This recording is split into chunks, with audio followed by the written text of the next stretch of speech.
I'm 27, male, and let's just say my relationship with my parents has always been complicated. They love looking good in front of others, but behind closed doors? Not so much. Growing up, they always had money for themselves. My mom's designer bags, my dad's fancy watches. But when it came to me, suddenly, we were struggling financially. It started small. They'd promise me things, then conveniently forget or say it wasn't affordable. Meanwhile, they were taking my younger sister out for shopping sprees. I learned early on that if I wanted anything, I had to work for it myself. Still, I kept my expectations low. But what happened last summer? That was a whole new level of messed up. A few months before, we planned a family trip to Florida. Mom hyped it up for weeks. Beaches, seafood, an Airbnb right on the water. I was actually looking forward to it. Then, about a month before the trip, she sat me down with that dramatic sigh she always does. "We just can't afford it right now," she said. "Things have been tight lately. We'll have to postpone until next year." I knew better than to argue. I just nodded and walked away. But something felt off. They had never been the type to cancel something they really wanted. A week later, I found out why. I was scrolling through Facebook when I saw their posts. My mom, dad, and my sister, drinks in hand, smiling on the beach. Family time is priceless. So blessed to be here. I stared at the screen, my stomach twisting. They actually went. Without me. Lied straight to my face. I didn't comment. Didn't text. Just sat there, letting it sink in. I was good enough when they needed something from me, but when it came to actual family time, suddenly I was disposable. I could have just let it go. Moved on. But no. This time they were going to learn. They got back a week later, acting like nothing happened. My mom sat across from me at dinner, happily chatting about how relaxing the trip was, how my sister had a blast jet skiing, how the seafood was to die for. My dad grunted his agreement between bites. They didn't even look guilty.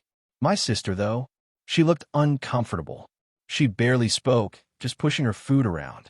I could tell she felt bad, but not bad enough to have done anything about it. That's when I made my decision. I wasn't going to yell, argue, or demand an apology. I was going to destroy their perfect little image. Step 1, proof. I gathered everything. Screenshots of their vacation posts, texts from my mom about postponing, even a few receipts I found in my dad's office for the Airbnb and flights.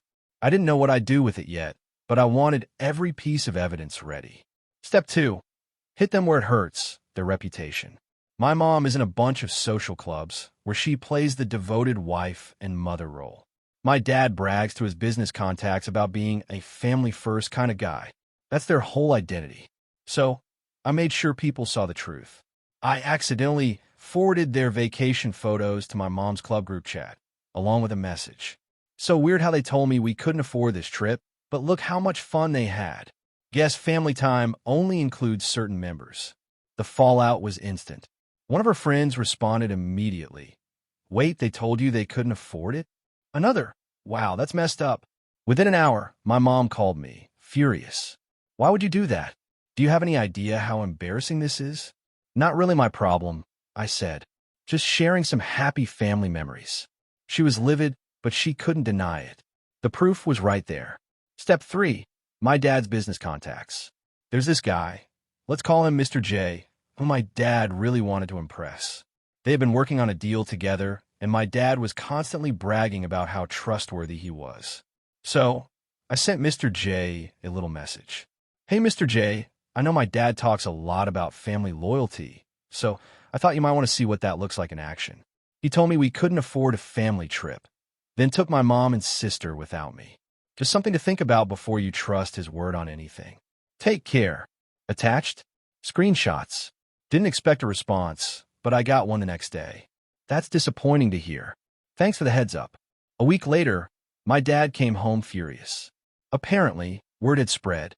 People at the event were whispering about him. Mr. J had been cold, barely speaking to him. A few others straight up avoided him. "What the hell did you do?" he demanded. I shrugged. Just told the truth. Funny how that makes people uncomfortable. He stormed out. Step 4, my sister. She wasn't innocent in all this. She knew they left me behind, but she still went. She never spoke up, but I knew she wasn't as heartless as our parents. So, I made sure she saw the truth. You know they only took you because you're the golden child, right? I said casually one night. She frowned. What? They've been doing this for years. Giving you everything while telling me there's nothing left. You think they love you more? Nah, you're just easier to control. She shook her head. That's not true. Isn't it? Did they even hesitate to leave me behind? Did they once say, hey, maybe we should all go, or no one goes at all? She didn't answer. I'll let the silence sit before delivering the final punch. You're not special. You're just convenient. That hit her hard. And over the next few weeks, I saw the shift. She started questioning things, pushing back. And best of all, she started calling them out. Mom and Dad hated it. The consequences didn't stop there. My mom's social standing? Destroyed. Her friends stopped inviting her to events. No more sympathy. No more admiration. My dad's business took a major hit. Mr. J pulled out of the deal, and word spread fast. Suddenly, those reliable business contacts weren't so reliable anymore. And then came a financial spiral. Turns out, when you live beyond your means and rely on credit to keep up appearances, things fall apart fast when people stop trusting you. My parents had to start selling things. First, my dad's watches. Then my mom's designer bags. Then the cars. And me? I was fine. While they were busy blowing money, I had been saving, investing, building a career without their help. So when things got bad for them, they had the audacity to ask me for help. We're family, my mom sniffled. We need to stick together. I smiled. You're right. Family time is priceless. Then I hung up. Now, with no contact, my sister eventually moved out and cut them off too. She saw the truth and walked away. And my parents?